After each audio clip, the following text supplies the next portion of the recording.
Alright. Today? Yes. Okay, goodbye. I'm at Tyler's. Swag. Yeah, he knows. Swag. Today's video, you guys are going to be doing the talking. We're filming you. So go ahead. Swag. Say whatever you got to say. Thank you very much. That's very motivational. We always do this. We start like the first 3 minutes is just us just sitting here.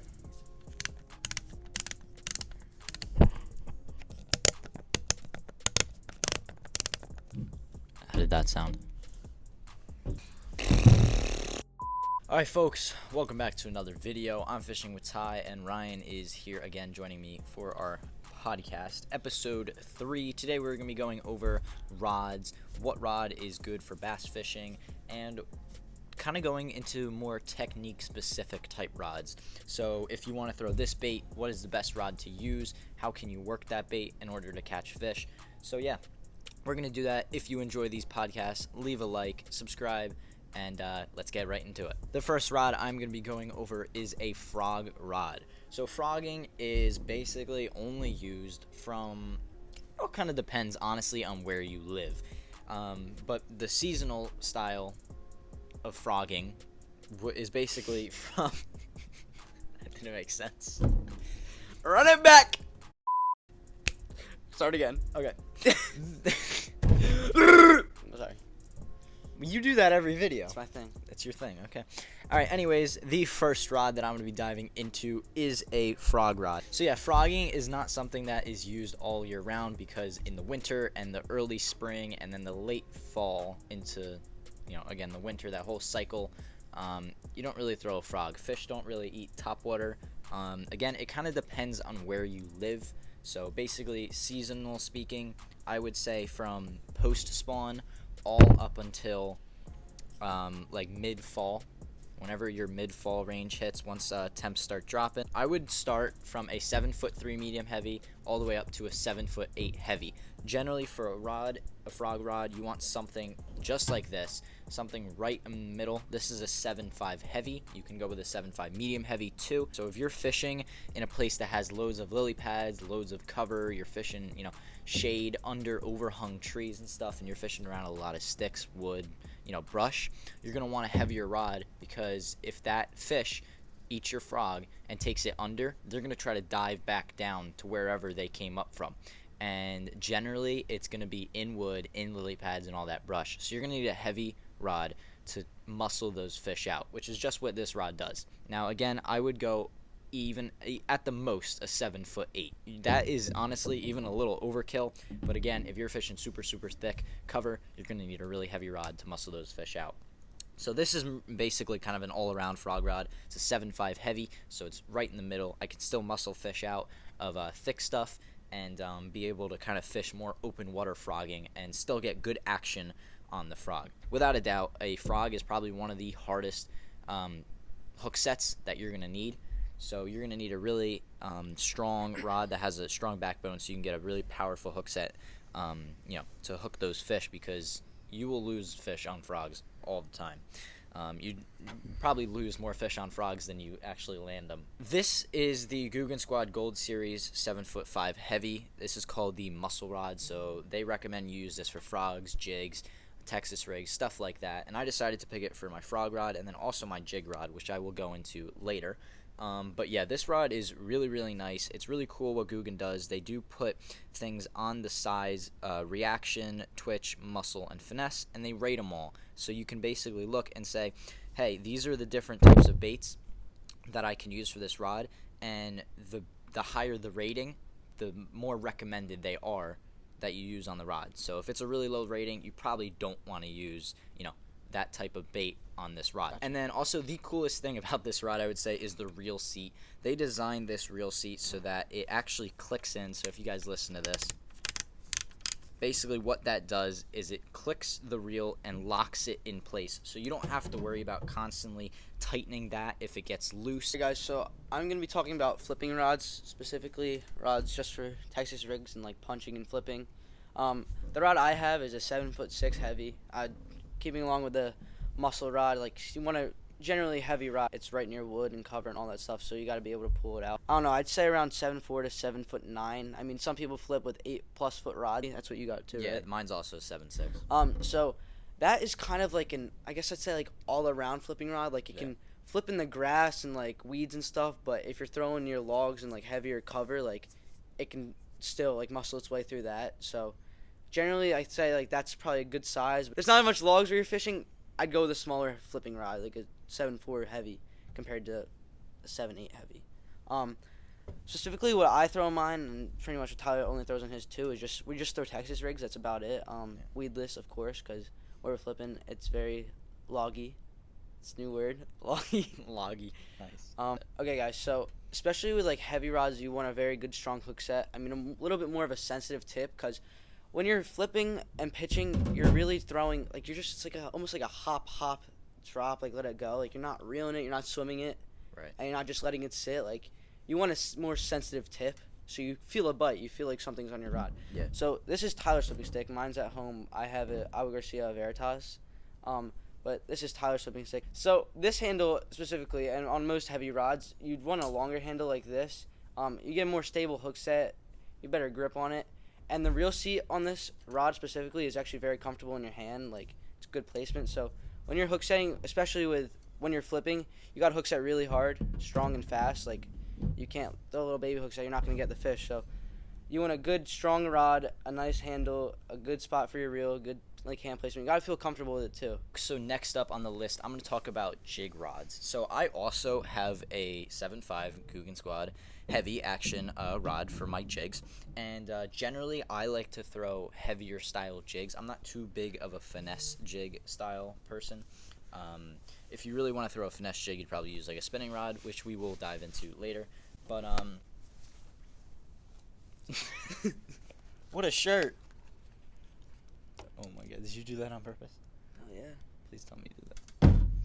I hope you guys like Ryan's outfit. I didn't know this was happening. This is actually pretty funny.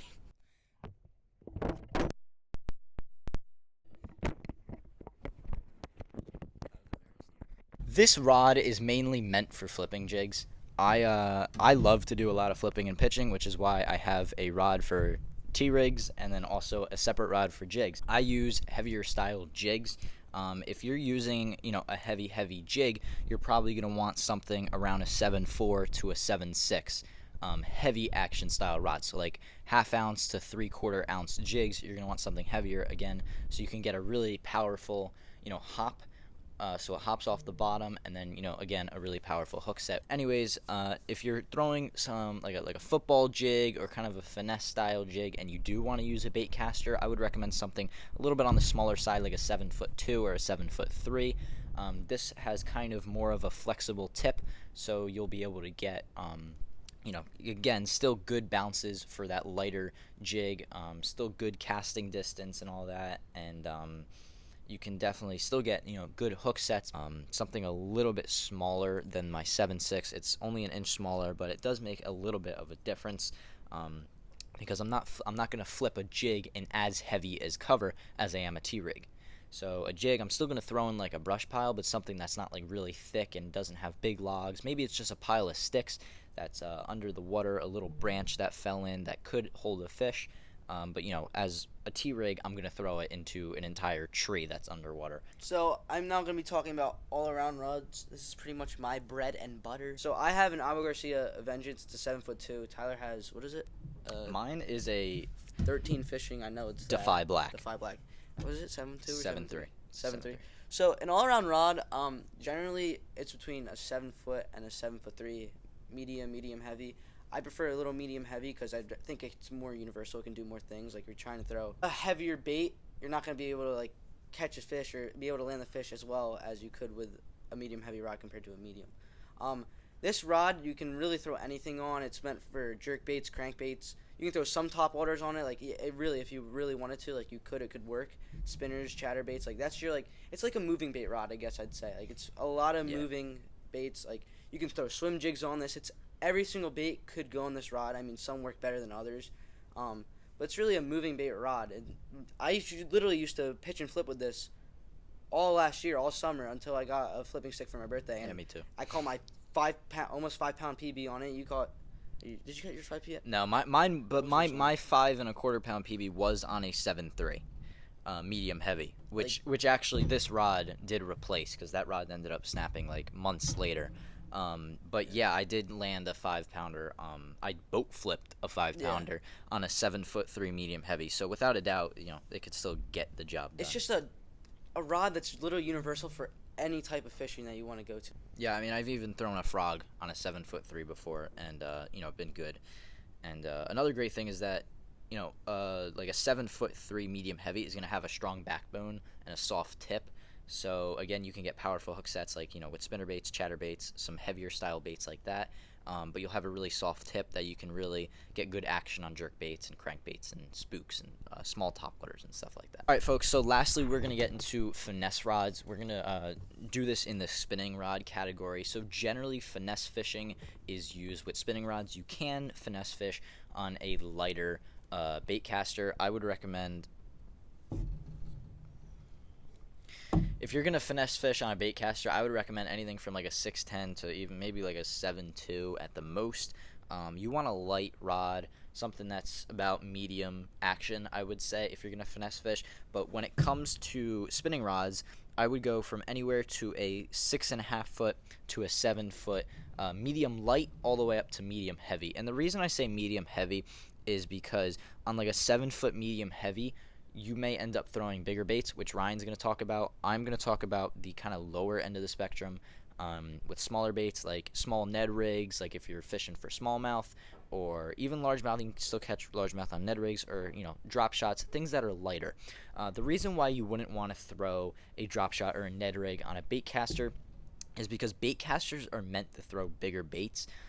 Generally, the reel itself can backlash very easily if you throw a light bait, such as a drop shot or a Ned rig. Whereas a spinning rod, you won't have that problem, and you can still get a lot of distance, even out of a 6.5 foot rod. I personally, right now, have a 6.5 foot spinning rod. It is a medium heavy, so it's kind of more of a universal style. It's a very small rod, but it's strong, so you can really throw anything. I still throw Ned rigs, shaky heads, drop shots, all my finesse style baits on that.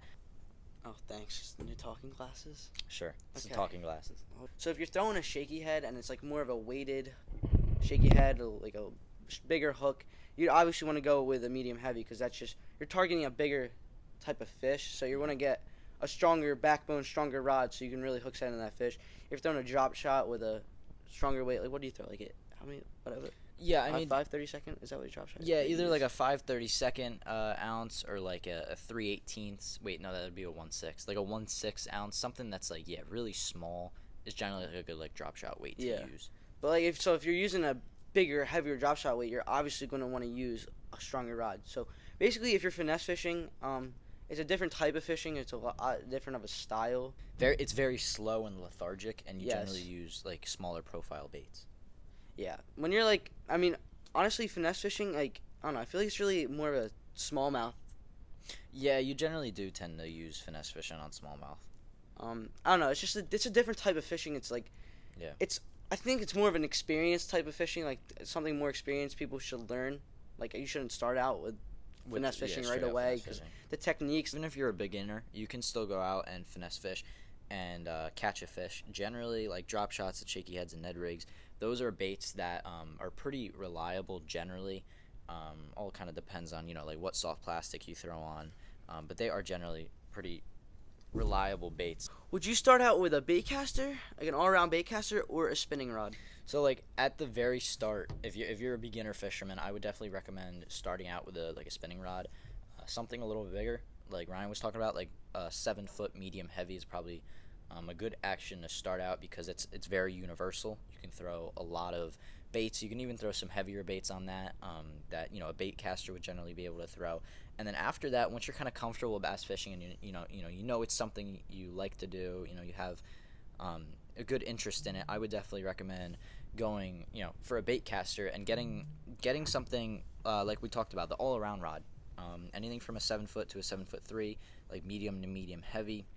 That's a really good rod. Again, like Ryan said earlier, you can throw basically anything on it. We'll talk about this more when we in the next podcast when we go over reels and line. and kind of the whole bait casting setups and stuff, and backlashes and all that.